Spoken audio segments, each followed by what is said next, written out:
माननीय श्री शंकरानंद जी, हमारे सह राष्ट्रीय संगठन मंत्री, भारतीय शिक्षण मंडल, वरिष्ठ प्रचारक प्रोफेसर एस.सी. गरकव जी और यहाँ उपस्थित सभी विशिष्ट जन, बंधु भगिनी, सर्वप्रथम तो मैं भगत जी को बधाई देना चाहूंगा कि जेएनयू में परिवर्तन की इस लहर को लेकर आए हैं।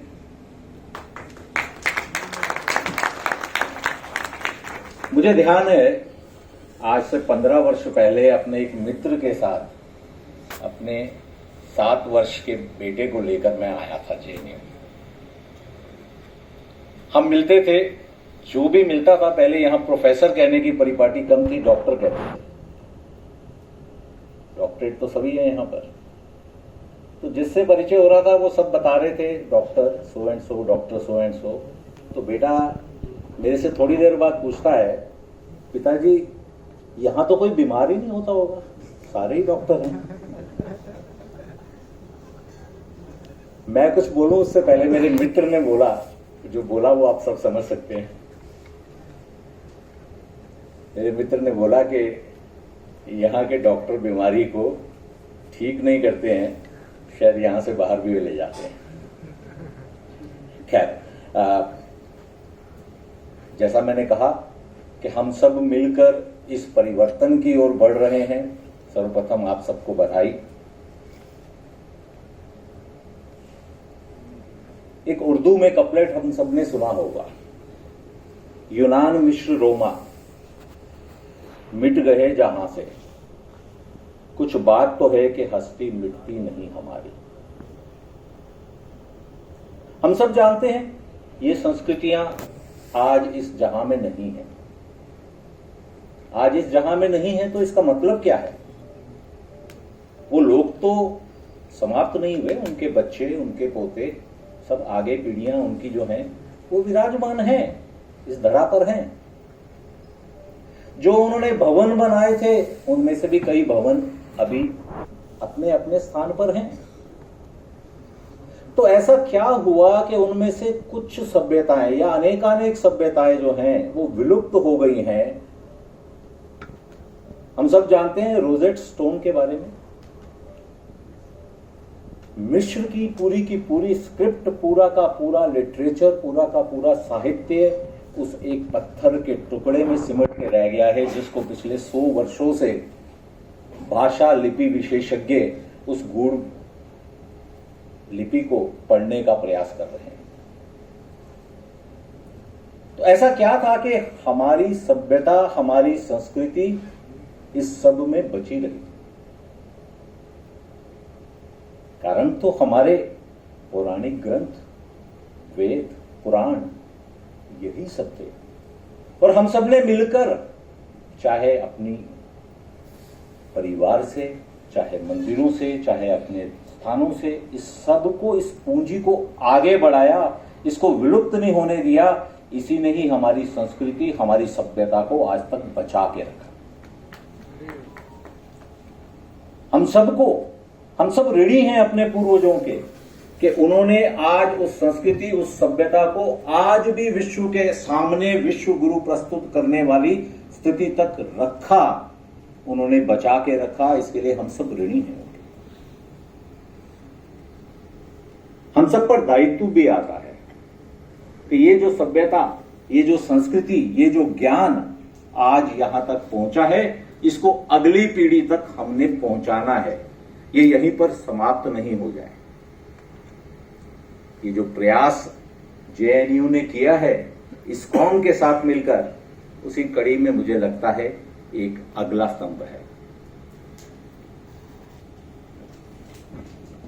हम सब पिछले 3 वर्ष से कोरोना काल से जूझ रहे थे। हम सब ने देखा इस कोरोना काल में 3 अलग अलग विचारधाराएं, 3 अलग अलग संस्कृतियां सामने आई। एक तरफ चीन है, जिसने मिथ्या प्रचार, झूठ और उसके साथ में डिनायल मोड में रहकर इस बीमारी को बढ़ने दिया, विश्व को इस प्रचंड संकट की तरफ पहुंचने दिया। दूसरी तरफ हमने देखा कि इस सब के अंदर जो यूरोपियन, वेस्टर्न, पाश्चात्य संस्कृति, पाश्चात्य सभ्यता है, उसका क्या रेस्पॉन्स रहा। हम सब बचपन से देखते हैं, कभी भी जिस किसी को स्विट्जरलैंड या ग्रीस या उधर जाने का मौका मिलता था यूरोप में, बड़ा अच्छा लगता था देखकर। सब बड़ा व्यवस्थित चल रहा है, बड़ा सिस्टमैटिक है, बड़ा सुंदर है, बड़े बड़े भवन हैं, बड़ी बड़ी गाड़ियां चल रही हैं, सब अच्छा लगता था। वहां की हवा भी बड़ी सुंदर लगती थी, इच्छा करती थी हम यहीं रहे। पर इसी कोरोना काल में उसी संस्कृति, पाश्चात्य संस्कृति की हेल्पलेसनेस हम सब ने देखी। जैसे ही संकट आया, अस्पतालों में लाइनें लग गई, लोग सड़कों पर मर रहे हैं। वो सारी जो स्वास्थ्य व्यवस्था, वो सारी की सारी प्रशासनिक व्यवस्था जिसके बारे में पूरे विश्व को बताया जाता था, वो ध्वस्त हो गई, कहीं भी नजर नहीं आ रही थी। त्राही त्राही माम चल रहा था। और यही समय पर हमने अपनी संस्कृति, अपनी सभ्यता, भारत को देखा। हमारी कोई तैयारी नहीं थी।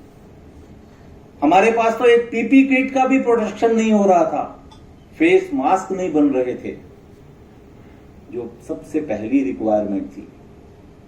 ऐसे समय पर हमारे पर ये प्रकोप आया, लॉकडाउन लगा, हम सबने एक दूसरे का ध्यान रखने की तरफ कार्य प्रारंभ कर दिया। कोई भी भूखा नहीं रहे, इसकी चिंता अड़ोस पड़ोस के लोगों ने करनी शुरू कर दी। जहां कहीं भी कोई संकट आ रहा है, हम किस भी श्रेणी में हैं, हम शिक्षक हैं, हम बौद्ध भिक्षु हैं, हम कोई कार्य कर रहे हैं, हम मंदिर चला रहे हैं, गुरुद्वारे चला रहे हैं, हमने सब कुछ छोड़कर अपने द्वार खोल दिए और कोई भूखा नहीं रहे, इसकी चिंता में लग गए। पीपी किट वितरण करने की आवश्यकता पड़ रही है, तो उसके लिए हम सब लोगों ने कहीं से भी व्यवस्था करके किया। हमारे कारखानों ने, हमारी फैक्ट्रियों ने उसी समय डिजाइन किया और इस समस्या के समाधान के लिए जुट गए। यही समय पर हमने एक दूसरा रूप देखा, वैक्सीनेशन के लिए जब वैक्सीन बनाने की और ये सारी चीज की बात आई, तो उन लोगों ने वैक्सीन तो बनाई, पर उसको $80 से लेकर $200 का बिल करना शुरू कर दिया। और इसी समय पर हमारे भारत ने, हमारे भारत सरकार ने, हम सब ने मिलकर ना सिर्फ 200 करोड़ फ्री वैक्सीनेशन की भारत में, उस सबके साथ में वसुधैव कुटुंबकम का अपना ध्येय वाक्य ध्यान रखते हुए विश्व के 70 देशों को फ्री वैक्सीन दी। ये हमारी सभ्यता, हमारी संस्कृति है, जिसने हमारे प्रशासन को भी ध्यान दिलाया कि इस समय हमने 80 करोड़ से ज्यादा भारतीयों को फ्री अन्न देना है, जो अभी तक दिया जा रहा है। ये कुछ उदाहरण हैं हमारी संस्कृति के, जो हम में समाये हुए हैं, जो हम में समाहित हैं। शायद इसी की पुण्याई हमको मिलती भी है कि इसी कोरोना काल के अंदर, जब पूरा विश्व त्राहिमाम कर रहा था, समस्या से जूझ रहा था, उस सब के साथ हमारे यहां पर प्रभु श्री कृष्ण का आशीर्वाद मिला और कई अनेक ऐसे कार्य भी हुए। हम सब ने अपने 500 वर्ष के संघर्ष के बाद प्रभु श्री राम के मंदिर का उद्घाटन कार्य भी इसी समय में किया। यही कोरोना काल था। 5 अगस्त 2020 को हम सब ने अपने जीवन की सबसे बड़ी दिवाली मनाई थी, जब भूमि पूजन हुआ था अयोध्या में। और ना सिर्फ प्रभु राम के मंदिर बनने का रास्ता खुला, इस सब के साथ में हम सब जानते हैं काशी विश्वनाथ का भव्य कॉरिडोर भी बना, केदारनाथ जी का मंदिर दोबारा से बना, और अभी उज्जैन में महाकाल के मंदिर का फिर दोबारा से नया कॉरिडोर बना है। और बहुत जल्दी हमें यह विश्वास है कि मथुरा से भी शुभ समाचार आएगा। ये पुण्याई ही ना हमारे संस्कृति की। ये पुण्याई है ना हमारी कि हम सेवा करते हैं, हम सबका ध्यान रखते हैं, सर्वे भवन्तु सुखिना के सिद्धांत पर चलते हैं। यही समय पर हम सब ने जो हमारे जीवन का स्वप्न था अखंड भारत का, उसकी तरफ पहला कदम बढ़ाया, आर्टिकल 370 को क्वैश कर दिया, भारत में जम्मू कश्मीर का पूर्ण विलय भी किया। और हम सबको ये विश्वास भी है कि हमारे जीवन में हम जो बाकी टुकड़े हमारे बचे हुए हैं पाकिस्तान में और उधर बांग्लादेश में, चीन में, उनको भी वापस अपने साथ जोड़ सकेंगे। ये पीओके नाम की कोई एंटिटी नहीं रहेगी। हम सब यहां पर आज गीता ज्ञान प्राप्त करने के लिए आए हैं।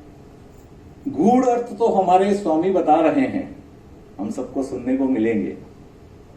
हम सब इस धर्म युद्ध में, महाभारत में और इस यज्ञ में अपने जीवन काल में हैं। हम सब ये जानते हैं कि हमने इसी समय के अंदर इस धर्म युद्ध में ये सब सफलताएं प्राप्त की हैं, पर हमें गीता ज्ञान को भूलना नहीं है। प्रभु श्री कृष्ण हर समय याद दिलाते थे और हमें भी ध्यान में रखना है कि ये जो युद्ध है ये समाप्त नहीं हुआ है। अभी भी हम जानते हैं कि कई षड्यंत्र अभी भी हो रहे हैं।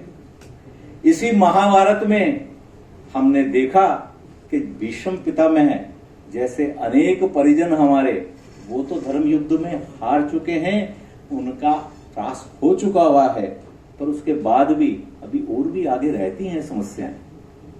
युद्ध समाप्ति की तरफ है, पर इसी समय पे हम जानते हैं कि जब एक दिन पांडवों की सेना एक रात को थोड़ी सी निश्चिंत होकर सोई थी, तो अगले दिन पांडवों की सेना को घटोत्कच के द्वारा सबसे ज्यादा नुकसान हुआ था। युद्ध की परिणति जब समाप्त होने जा रहा था, उस समय भाई रूपी दुर्योधन की तरफ से सबसे ज्यादा नुकसान आया था। और अंत में पिता तुल्य धृतराष्ट्र ने जब आलिंगन किया था, तो उसके बाद में क्या परिणति होनी थी वो भी हम जानते हैं। हम सबको ध्यान रखना है कि आज ये महाभारत समाप्त नहीं हुआ है। गीता का ज्ञान, गीता का संदेश अपने जीवन में हम उतार कर रखें और भारत को पुनः विश्व गुरु बनाएं। अपनी सभ्यता, अपनी संस्कृति का संदेश पूरे विश्व को पहुंचाएं। हम सबसे सर्वोत्कृष्ट हैं और इस सब को दुनिया को दिखाएं। इस सब के लिए हम सब मिलकर इस महाभारत, इस महाधर्म के युद्ध को पूर्ण करें। मुझे लगता है इस दृढ़ निश्चय के साथ आज हम यहां से जाएंगे तो हमारा यहां आना सकारात्मक होगा। पुनः मैं आप सबको अभिनंदन करता हूं कि आप सब इस कार्य के लिए यहां आए, जुटे। जेएनयू को, प्रशासन को, सभी को मेरी शुभकामनाएं। नमस्कार। जय श्री राम, जय श्री कृष्ण।